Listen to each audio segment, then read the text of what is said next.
अस्सलाम वालेकुम। अपने चैनल पर हम आप सबको खुशामदीद कहते हैं। हर रोज़ एक नई कहानी को सुनने के लिए हमारे चैनल को सब्सक्राइब कर लें और कहानी को मुकम्मल सुनें। शुक्रिया। अम्मी प्लीज़, आप मुझे बचा लें। अम्मी, आप तो मेरी अम्मी हैं। आप कैसे ये सब कुछ होते देख सकती हैं? मैं अपनी माँ का पल्लू पकड़कर बुरी तरह से रो रही थी और मेरी माँ मुझसे नज़र फेर कर आंसू बहा रही थी, क्योंकि उसके बस में कुछ नहीं था। मैं तेज़ी से उठकर अम्मी के कदमों में बैठ गई। अम्मी, मेरी बात सुने। भले ही अब्बू ज़िंदा ना हों, लेकिन इसका मतलब ये तो नहीं कि दादा हमारे साथ ऐसा सलूक करें। आप दादा से बात क्यों नहीं करती? हम नाना नानी के घर चलते हैं ना। दादा बहुत जालिम हैं। आपको पता है ना वो मेरे साथ कैसा सलूक करते हैं। आप तो सब जानती हैं। आपने खुद अपनी आंखों से देखा है। फिर आप क्यों आवाज़ नहीं उठाती हैं? अम्मी। मैंने अम्मी को बुरी तरह से झंझोड़ दिया था, लेकिन अम्मी की चुप ना टूटी थी। वो बिल्कुल खामोशी से आंसू बहा रही थी और फिर बार बार दुपट्टे के पल्लू से अपने आंसू पोंछ भी दिया करती थी। शायद इनके बस में यही था कि वो खामोशी से अपने कमरे में बंद होकर आंसू बहाती, क्योंकि अब्बू इस दुनिया से जा चुके थे और हमारे ख़ानदान की रस्मों के मुताबिक बेवा औरत को बिला ज़रूरत कमरे से बाहर निकलने या घर से बाहर जाने की इजाज़त तक नहीं थी। अम्मी के साथ घर में ऐसा सलूक होता जैसे अब्बू के इंतकाल के पीछे अम्मी का हाथ हो। हर कोई उन्हें बुरा भला कहता, बुरी नज़रों से देखता। बेवा हो जाना अम्मी के लिए एक जुर्म बन चुका था और अम्मी इसी जुर्म की सज़ा में बस कमरे की चार दीवारों में कैद थी। जब मैं हद से ज़्यादा अम्मी के पीछे लगी तो अम्मी ने मुझे ज़ोर से झटका दिया और कहने लगी, चुप हो जाओ ज़ैनब, मेरे हाथ में कुछ नहीं है। इस घर के बड़े तुम्हारे दादा हैं और यहाँ वही होता है जो वो चाहते हैं। मैं चाहकर भी तुम्हें उनसे नहीं बचा सकती। ये तुम्हारी पैदाइश ही थी जिसकी वजह से इस घर में, इस ख़ानदान में मेरी अहमियत ख़त्म हो गई। बड़ी बहू होने के बावजूद सब ने मुझे पाँव की जूती बना लिया। तुम्हारी चची दो बेटों की माँ है। जब से वो माँ बनी वो इस हवेली की हाकिम बन गई और मेरी हालत देखो। मेरी हालत नौकरानियों से भी बदतर है। काश कि तुम्हारी जगह कोई बेटा हुआ होता तो आज मैं भी इस हवेली में एक ख़ास रुतबे पर होती। तुम्हारे बाप के गुजर जाने के बावजूद भी मेरे पास इस हवेली का वारिस होता तो मेरी हैसियत बिल्कुल मुख्तलिफ होती। मैं रद्दी के ढेर की तरह इस कमरे में ना पड़ी होती। तुम्हारी पैदाइश के बाद ना सिर्फ तुम्हारे बाप ने मुझसे मुंह फेरा, बल्कि इस ख़ानदान के हर शख्स ने मुझे अपना ग़ुलाम बना लिया है। और अब देखो तुम्हारे दादा जो कुछ कर रहे हैं, मैं इस सब से वाकिफ़ हूँ, लेकिन इसके बावजूद भी मैं कुछ नहीं कर सकती। जो तुम्हारे दादा चाहते हैं इस हवेली में वो ही होगा। अब जाओ यहाँ से अपने कमरे में और मुझे सुकून का सांस लेने दो। मेरा दम पहले ही हवेली में बुरी तरह से घटता है। अम्मा ने मेरा हाथ पकड़ा, मुझे धकेलते हुए कमरे से बाहर निकाला और अपना कमरा लॉक कर लिया और मुझ पर क़यामत गुजर गई। मेरी माँ मुझ पर होने वाले जुल्म से वाकिफ़ थी, लेकिन वो मेरा साथ नहीं दे सकती थी। वो माँ जिसने मुझे जन्म दिया था, वो भी मेरे लिए कुछ नहीं कर सकती थी, तो फिर भला मुझे दादा के जुल्म से कौन बचा सकता था? मैं रोते पीटते अम्मा के कमरे का दरवाज़ा बजाने लगी थी, लेकिन अम्मा ने दरवाज़ा ना खोला और चची इस तरफ चली आई। मुझे अम्मा के दरवाजे पर खड़ा देखकर गुस्से में कहने लगी, यहाँ क्या कर रही हो? जाओ अपने कमरे में जाओ। बिला ज़रूरत बाहर निकलने की तो मैं इजाज़त नहीं है। चची की आंखों में जो नफ़रत थी वो मुझे साफ दिखाई देती थी। वो तो हमेशा से ही मुझे रास्ते से हटाना चाहती थी। उनके दो बेटे थे और इस हवेली में जो कुछ भी था वो उनके बेटों का ही था। मैं और मेरी माँ इस हवेली में फालतू थे और अब दादा जान मुझे पूरी तरह इस्तेमाल करने के चक्कर में थे। यही खौफ मुझ पर दिन रात सवार था। मैं रोते धोते अपने कमरे में पहुंची ही थी कि खैरा माई चली आई। बीबी जी, बीबी जी, आपको आपके दादा जान बुला रहे हैं। खैरा माई की बात सुनकर मेरे कदमों तले से ज़मीन निकली थी। मुझे दादा जान के कमरे में हरगिज़ भी नहीं जाना था। मैं जानती थी कि उन्होंने मुझे क्यों बुलाया है। मैंने खैरा माई को तो कुछ न कहा, लेकिन उसके जाते ही कमरे के दरवाजे को अच्छी तरह से बंद कर लिया और खौफ के मारे बिस्तर पर सुकड़ कर बैठ गई। मुझे बचाने के लिए कोई नहीं आने वाला था। मैं आंखें बंद किए अपने बाप को याद करने लगी। मेरे बाप को भले ही मेरा वजूद नागवार गुजरता था, लेकिन उनके होते हुए किसी में हिम्मत नहीं थी कि वो मुझ पर बुरी नज़र डालता। और अब तो मेरा अपना दादा ही मुझ पर जुल्म ढाने पर तुल गया था।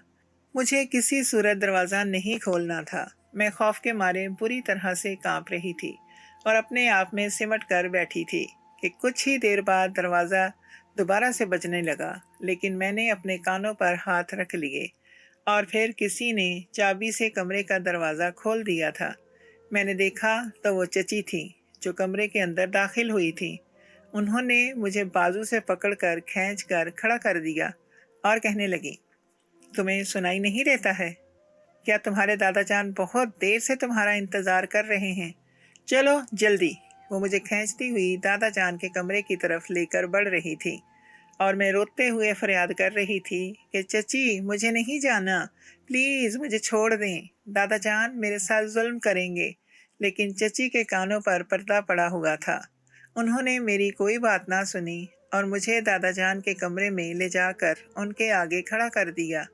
सफ़ेद कड़क काटन का सूट, कीमती शलवार कमीज़ पहने दादा जान ने अपनी मूंछों को ताव दी हुई थी और बहुत गौर से मुझे देखते हुए मेरे करीब आ गए थे। मेरे गालों पर हाथ फेरते हुए उन्होंने मेरी ठोड़ी को ऊंचा किया था और उनके लबों पर एक अजीब सी मुस्कुराहट आ ठहरी थी। फरखंदा, तुम जाओ, ज़ैनब से हम खुद बात कर लेंगे। दादा जान ने चची को जाने का हुक्म सुनाया था और मेरे कदमों तले से ज़मीन निकल गई थी।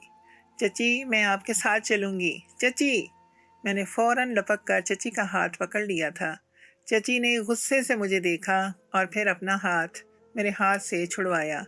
मेरी हरकत पर दादा जान का चेहरा भी सुर्ख हो गया था। फिर चची मुझे वहीं छोड़कर वापस चली गईं और दादा जान ने मुझे बाजू से पकड़कर अपने बिस्तर पर बिठा दिया। उनकी आंखों में एक आग जल रही थी। उन्होंने गुस्से से मुझे देखते हुए कमरे का दरवाज़ा बंद किया था और मेरे हाथ पैर ठंडे पड़ गए थे। ज़रा भी तमीज़ नहीं है तुम्हें लड़की, जानती भी हो हम कौन हैं? इस गांव के वडेरे हैं।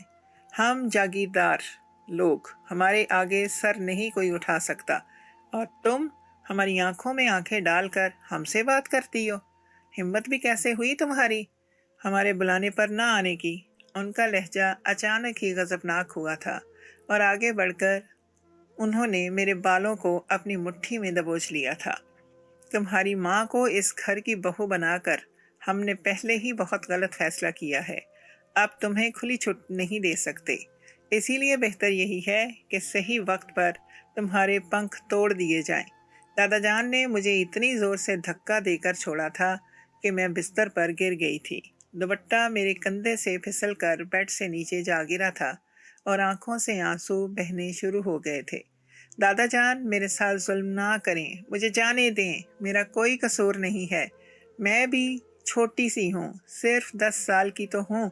मैं पढ़ना चाहती हूँ, डॉक्टर बनना चाहती हूँ। दादा जान के इरादों से वाकिफ़ होने की वजह से मेरी जान निकल रही थी।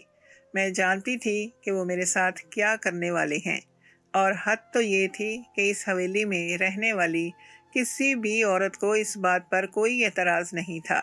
हर कोई दादा जान की ग़ुलाम थी और उनके इशारों पर ही चलती थी। ख़ासकर चची को तो अपने बेटों को गद्दी दिलवानी थी, इसीलिए वो किसी भी जुल्म के ख़िलाफ़ हरगिज़ भी आवाज़ ना उठाती थी, बल्कि दादा जान के हर हुक्म पर जान देने को तैयार नज़र आती। अब भी वही तो मुझे दादा जान के कमरे तक लाई थी, ये जानते हुए भी कि दादा जान ने मुझे यहाँ क्यों तलब किया था। मैंने बेइख्तियारी चीख चीख कर अपनी माँ को आवाज़ें देना शुरू की, लेकिन शायद हवेली के सब मकीनों के कान बंद हो चुके थे। और फिर दादा जान ने मुझ पर ऐसा जुल्म किया कि मेरी रूह तक कांप उठी। दादा जान ने मुझ पर रहम ना खाया था। ये भी ना सोचा था कि मैं सिर्फ 10 साल की हूँ। ये भी ख्याल ना किया था कि मैं उनके मरहूम बेटे की इकलौती बेटी हूँ। उन्होंने बस हैवानियत की सारी हदों को पार करते हुए मुझ जैसी 10 साल बच्ची के साथ। मेरा नाम ज़ैनब है। मैंने होश संभाला तो ख़ुद को हवेली की दीवारों में कैद पाया और फिर धीरे धीरे मुझे पता चला कि हवेली में बेटी होना किस कदर बड़ा जुर्म है। मैंने आहिस्ता आहिस्ता इस बात को महसूस करना शुरू किया कि मेरे अब्बू मेरी अम्मी से बात तक करना पसंद नहीं करते थे। अम्मी मुझे सीने से लगाती तो अब्बू उन्हें अजीब नफ़रत भरी नज़रों से देखते।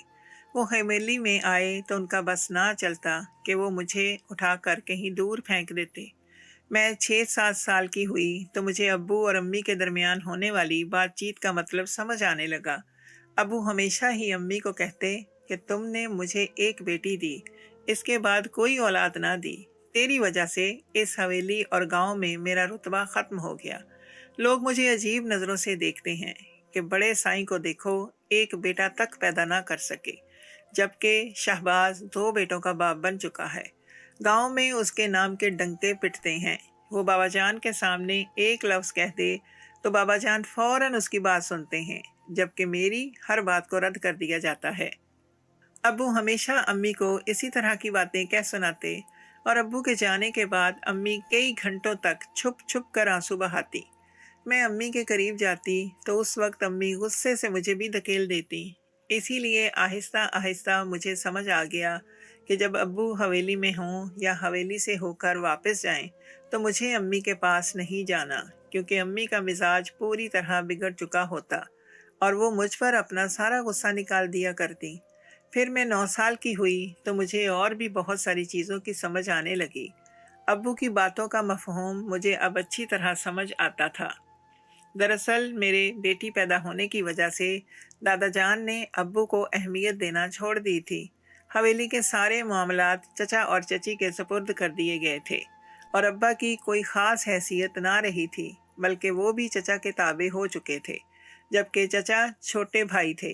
और फिर सबसे बड़ी बात ये कि चचा के पास इस हवेली के दो वारिस थे, इसीलिए उनका सीना और कंधे चौड़े हो चुके थे, जबकि अब्बू के पास अब तक मेरे अलावा और कोई औलाद नहीं हुई थी। और फिर अब्बू ने अम्मी को मज़ीद औलाद के लिए मजबूर करना शुरू कर दिया, लेकिन ये सब अम्मी के हाथ में तो था नहीं। अब्बू जब भी हवेली में आते वो अम्मी के साथ जुल्म और ज़्यादती करते, उनसे औलाद की तमन्ना रखते, लेकिन अम्मी दोबारा उम्मीद से ना हो सकी। और यही वजह थी कि अब्बू दिन ब दिन गुस्से और बदमिजाजी का शिकार हो रहे थे। वो दूसरी शादी भी नहीं कर सकते थे, क्योंकि अम्मी दूसरे गांव की ज़िम्मेदार की बेटी थी और अगर अब्बू दूसरी शादी करते तो ज़िम्मेदारी का मामला ख़राब हो जाता। और फिर इस लड़ाई झगड़े के दौरान एक दिन अब्बू की गाड़ी को हादसा पेश आया और वो गांव के करीब वाली नहर में अपनी गाड़ी समेत डूब गए। बहुत ढूंढने पर भी अब्बू की लाश तो बरामद ना हुई, अलबत्ता मेरी और अम्मी की ज़िंदगी को जीते जी लाश बना दिया गया। ना हम अपनी मर्ज़ी से खुलकर सांस ले सकते थे और ना ही हमें इस हवेली में कोई हक हासिल था। अम्मी अपने ही कमरे की 4 दीवारी में कैद हो चुकी थी और मैं चची की गुलाम बन चुकी थी। उनकी मर्ज़ी के बगैर मैं अपने कमरे से बाहर भी नहीं निकल सकती थी। अब्बू की मौत के बाद अम्मी ने मुझे हर बात का ज़िम्मेदार ठहराया था। शायद वो एक बहुत बड़ा सदमा बर्दाश्त कर रही थी, इसी वजह से वो हर वक्त मुझसे बदसन रहने लगी। और फिर वो हुआ जिसकी मैंने कभी भी उम्मीद ना की थी। दूसरे गांव से कुछ दुश्मनी चल रही थी, न जाने क्या मामला थे कि इसी दौरान चचा से गोली चल गई और वो गोली दूसरे गांव के ज़िम्मेदार के बेटे को लग गई और अब इस मामले को कचहरी में ले जाया गया था और इस बात पर इत्तफाक हुआ था कि चचा के इस कत्ल के बदले में उन्हें अपनी कोई औरत दूसरे गांव के ज़िम्मेदार के हवाले करनी होगी। और तब दादा जान ने यह फैसला किया था कि वो मुझ जैसी 10 साल बच्ची को ज़िम्मेदार के बड़े बेटे के साथ रुखसत कर देंगे। ये सुनते ही मैंने खूब हंगामा खड़ा किया था और इसी वजह से सारी हवेली में एक अजीब सा माहौल पैदा हो गया था। अम्मी का रो पीट कर बुरा हाल था, लेकिन वो मेरे लिए कुछ भी ना कर सकती थी। चची तो कुछ चाहती थी कि किसी तरह से ये इस हवेली से कहीं चले ही जाएं, और अब तो उनके शौहर की ज़िंदगी का सवाल था। इसलिए उन्होंने खुद मुझे दादा के कमरे में ला फेंका और दादा ने मुझे अपने बिस्तर पर धकेलते सख्ती से ये बात समझाई थी कि मैं खामोशी से निकाह करके यहाँ से दफ़ा हो जाऊँ। ورنہ وہ اپنے ہاتھوں سے میری جان لے لیں گے۔ میں دادا جان کے قدموں میں بیٹھ گئی تھی۔ میں نے ان سے بہت التجا کی تھی کہ وہ میرے ساتھ یہ ظلم نہ کریں۔ میں صرف 10 سال کی ایک بچی ہی تھی جس کے بڑے بڑے خواب تھے۔ میرے لیے شادی ایک اذیت کے سوا کچھ نہیں تھی، کیونکہ میں نے ہمیشہ اپنے ماں باپ کو لڑتے جھگڑتے دیکھا تھا۔ میں نے کبھی اپنی ماں کو خوش نہیں دیکھا تھا، اسی لیے میں شادی کے نام سے بہت خوفزدہ تھی۔ شادی کے بعد کیا ہوتا ہے اس کا تو مجھے علم ہی نہیں تھا، لیکن مرد عورت پر کیسے ظلم کر سکتا ہے یہ مجھے اچھی طرح سے معلوم تھا۔ میں نے دادا جان کے آگے ہاتھ پاؤں جوڑ دیے، لیکن اپنے بیٹے کو بچانے کے لیے دادا جان نے پنچایت میں میرا نکاح ظفر خان کے ساتھ کر دیا، جو دوسرے گاؤں کے ذمہ دار کا بڑا بیٹا تھا۔ وہ 20 سال کا ایک آدمی تھا، لمبا چوڑا خوبصورت، اور میں 10 سال کی ایک معصوم بچی۔ مجھے پنچایت سے ہی رخصت کر دیا گیا اور میں اپنی ماں سے ملے بغیر دوسرے گاؤں کی حویلی میں پہنچ گئی۔ خوف کے مارے میرا برا حال تھا، میں تھر تھر کانپ رہی تھی، نہیں جانتی تھی کہ آگے میرے ساتھ کیا ہوگا۔ ظفر خان کی ماں نے مجھے دیکھتے ہوئے حقارت سے منہ پھیرا تھا اور ساتھ ہی حکم سنایا تھا کہ مجھے ظفر خان کے کمرے میں لے جا کر پھینک دیا جائے۔ ملازمہ نے مجھے پکڑ کر ظفر خان کے بیڈ روم میں لے جا کر پھینکا تھا اور کمرے کا دروازہ بند کرتے باہر چلی گئی تھی، اور میں آنسو بہاتی اس کمرے کا جائزہ لے رہی تھی۔ یہ ایک بہت بڑا کمرہ تھا جہاں بڑی بڑی ظفر خان کی تصویریں لگی ہوئی تھیں۔ مجھے بہت خوف محسوس ہو رہا تھا۔ میں وہیں روتے روتے بستر پر لیٹ گئی اور کب مجھے نیند آئی پتہ ہی نہ چلا۔ میری آنکھ کھلی تو مجھے کمرے میں کسی کی موجودگی کا احساس ہوا۔ میں نے اٹھ کر دیکھا تو ظفر خان کمرے میں آ چکا تھا۔ اس نے اپنا کوٹ اتار کر ایک طرف پھینک دیا تھا جو قمیض شلوار کے اوپر پہن رکھا تھا، اور اب اپنی گہری بھوری نظروں سے مجھے دیکھ رہا تھا۔ میں جلدی سے اٹھ کر بیٹھی تھی اور اپنے آپ میں سمٹ گئی تھی۔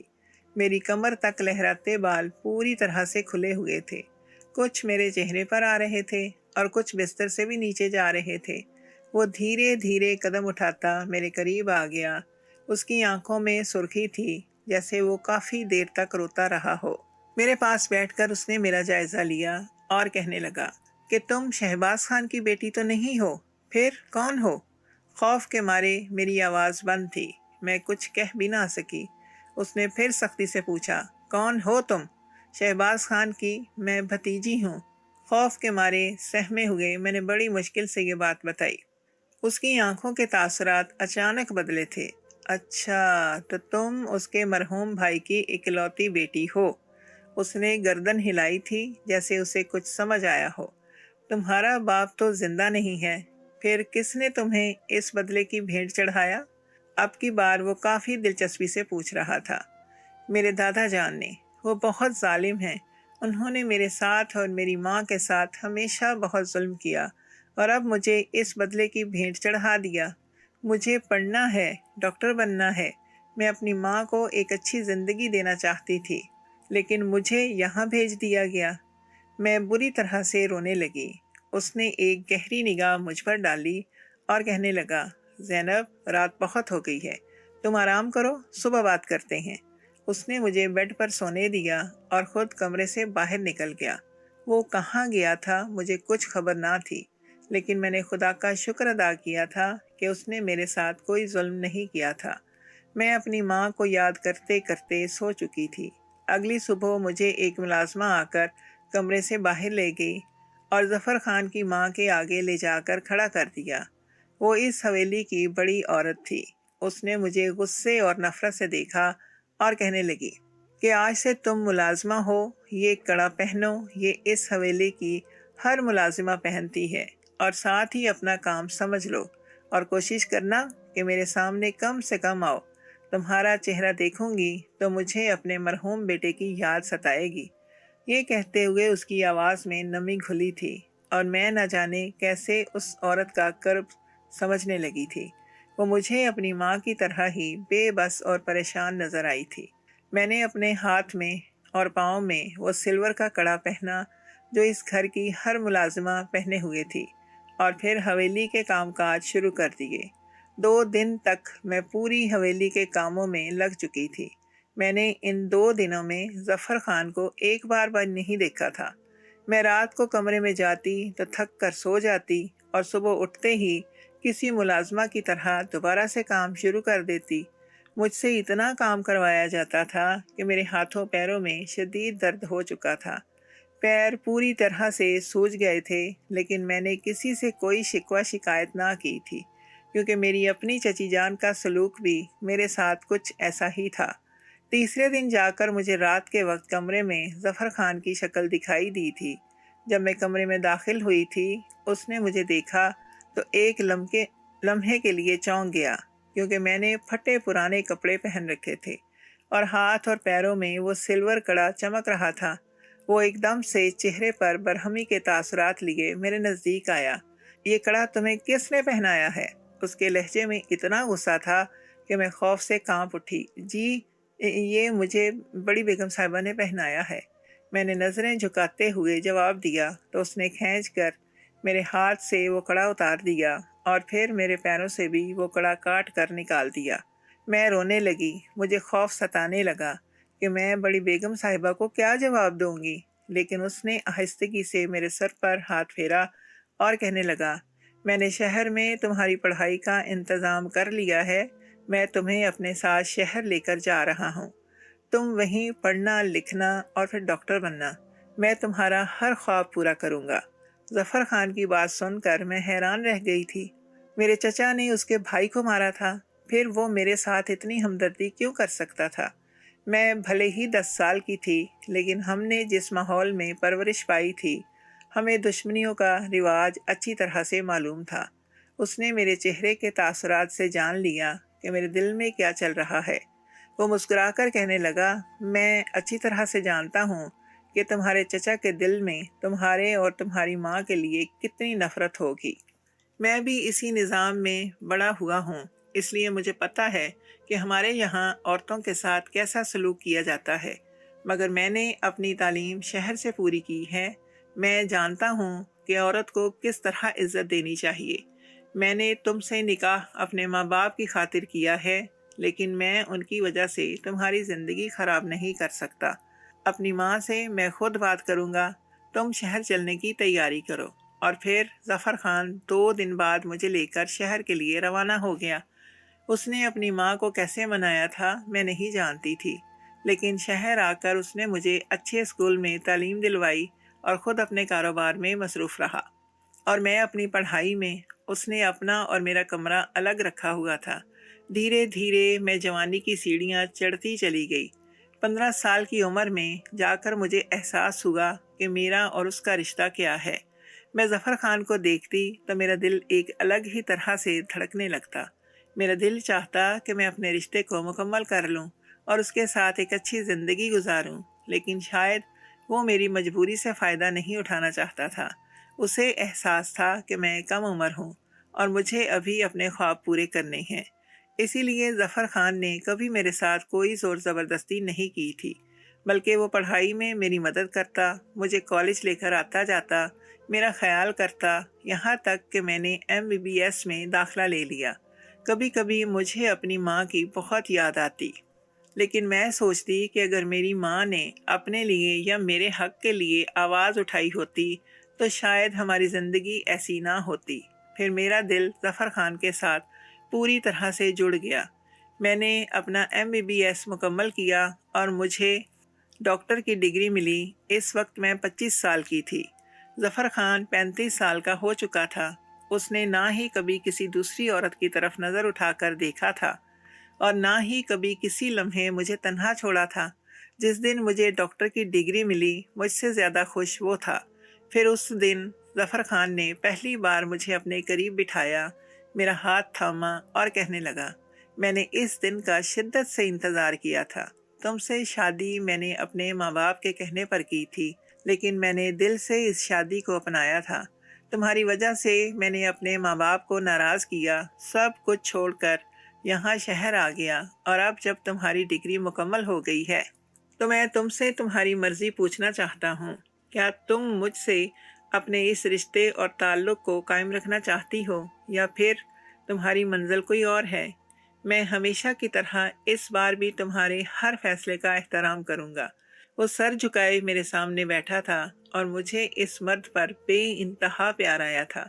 मैंने गाँव के मर्दों को हमेशा ज़ालिम और जाबिर पाया था, जो औरत को अपने पाँव की जूती समझते हैं, लेकिन ये पहला मर्द था जिसने मुझे अपनी सर आँखों पर बिठाया था, जिसने मेरे ख्वाबों को मुझसे ज़्यादा अहमियत दी थी। मैंने आहिस्तगी से ज़फ़र खान का हाथ पकड़ा और अपने दिल के जज़्बात ज़फ़र खान के आगे रख दिए, जिन्हें सुनकर उसके चेहरे पर धीमी सी मुस्कुराहट आ गई और उसने मुझे अपनी बाहों में समेट लिया। मुझे ज़फ़र से बेइंतहा मोहब्बत हो चुकी थी। वो एक ऐसा मर्द था जिसने मेरी सोच को पूरी तरह बदल कर रख दिया था। कई सालों बाद मेरी और ज़फ़र की ज़िंदगी में खुशियाँ आ गई थीं। मैंने ज़फ़र से कहा था कि मैं अब गांव के लोगों के लिए कुछ करना चाहती हूँ। आप मुझे गांव में एक हस्पताल तामीर करवा कर दे सकते हैं क्या? और ज़फ़र ने मेरी इस ख्वाहिश को भी आंखों पर रखा और ना सिर्फ गांव में हस्पताल तामीर करवाया था, बल्कि मेरी माँ को भी दादा की हवेली से निकाल कर हमारी हवेली में ले आया था। दादा अपने जीते जी जितना जुल्म कर सकते थे कर चुके थे और अब इस दुनिया से चले गए थे। चचा और चची वैसे ही अम्मा को अपने पास नहीं रखना चाहते थे, इसलिए उन्होंने अम्मा को ज़फ़र के हवाले कर दिया। आज मैं, मेरी माँ और ज़फ़र एक साथ एक हवेली में रहते हैं। मैंने अपना बड़ा सा अस्पताल खोला है, जहाँ गांव की औरतों को इलाज के साथ साथ उन्हें अपने हक के लिए आवाज़ उठाना भी सिखाती हूँ। मैं चाहती हूँ कि अब किसी ज़ैनब के साथ दोबारा ऐसा जुल्म ना हो जो मेरे साथ हुआ था।